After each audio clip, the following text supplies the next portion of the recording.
Alright, then we have some links instead. We have some links.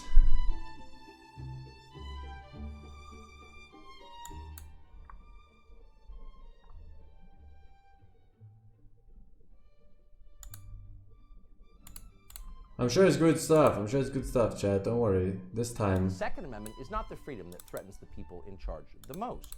No. That would be the First Amendment, which is your right to say what you sincerely believe. That is the right, the first in our Bill of Rights, that terrifies them the most. Your words are a greater threat than any firearm. They must censor you, or else they lose power. It is that simple. So these horrifying murders in Colorado over the weekend quickly became a pretext for yet more censorship of your speech. You are responsible for this, they told you, because you said the wrong things. You are guilty of stochastic terrorism, inspiring violence by your beliefs. Anderson Lee Aldrich committed mass murder because you complained about the sexualizing of children. Every time you object to Drag Time Story Hour for 5th graders, or point out that genital mutilation is being committed on minors, which it is, every time you say that, you are putting people's lives at risk. Now that seems implausible, and yet many are making this claim. Many have made it over the past 24 hours. Watch, for example, Brandy Zadrozny of NBC. Online, including this Libs of TikTok account, which feeds larger media like Fox News stories, what has happened is a demonization of LGBTQ people, calling them groomers and pedophiles. This type of thing, whether we can say it's motive or not, what we know is that it's just another reason why LGBTQ people are scared.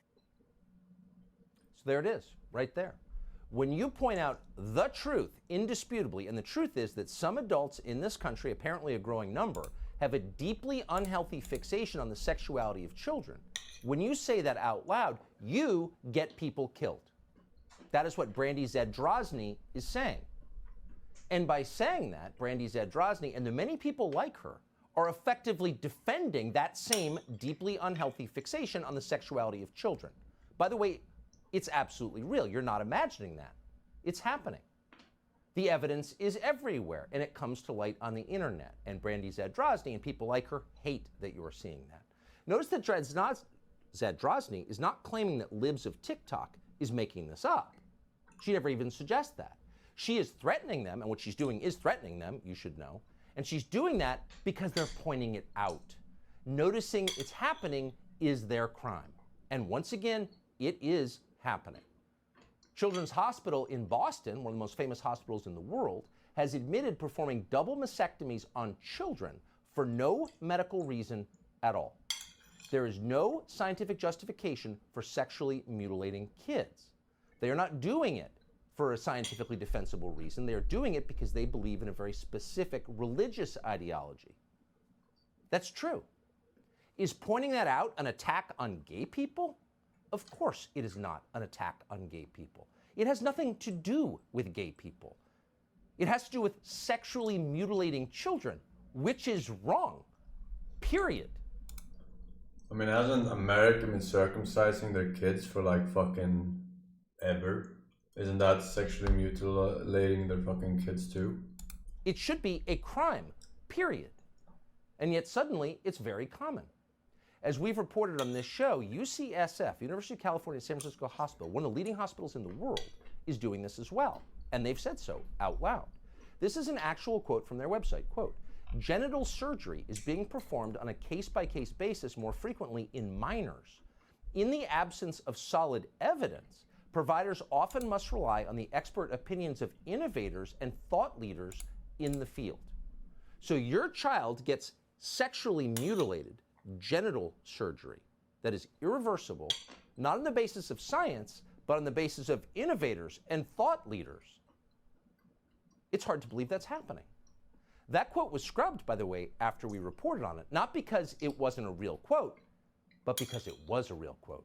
It was too incriminating. Once again, this is everywhere.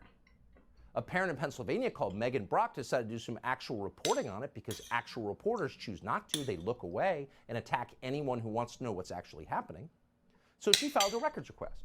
And this week she obtained a 2017 email from Dr. Nadia Daushin at the Children's Hospital of Philadelphia. Again, one of the most famous hospitals in the world, known as CHOP, a widely beloved institution that has helped very many. But in this case, what they were doing shocks the senses. In a communication with now HHS Secretary Rachel Levine, she wrote this, quote, "I'm not aware of existing literature," this is Daushan, "but certainly it is happening. I think we've had more than 10 patients who have had chest surgery under 18, as young as 15, and bottom surgery, 17.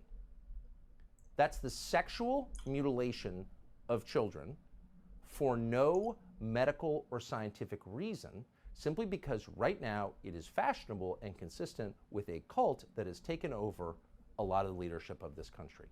But the fact remains,